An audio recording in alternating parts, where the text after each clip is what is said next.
сахнада темир комузчу бул кыргыз эмес. Бул ушу Жапон улусунун Тадагава Лео деген жигит киши мына бүгүн бизге ушу темир комуз тобу ойноп берип атат. Карабачы кандай керемет, кандай сонун ойнойт. Барбол Азамат.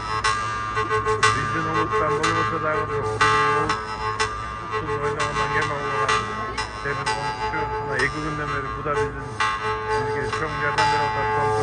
Кыргыз элине, Кыргыз Республикасына мына ушул жердеги Жапон элине бизди таанытып, Кыргызстандан алып келейин десек, Чувашияга баардык аракет кылып такалат экен.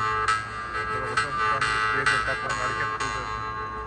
Мына департамент туризм менен фонд туризмин биргелешип жасап аткан концертти. Ошон үчүн кабыл алып коюңуздар. Мынакей үстүндө болсо экран, баардык нерсени көрсөтүп атабыз. Калеми мынакей биягына алып кетейин. Өздөр келип калды.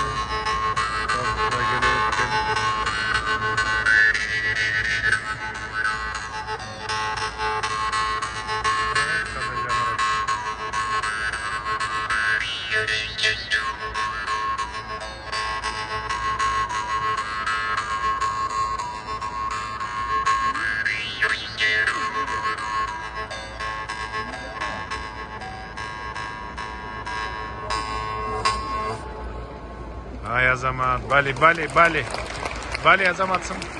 Барбол, Тадагава Лео, Барбол.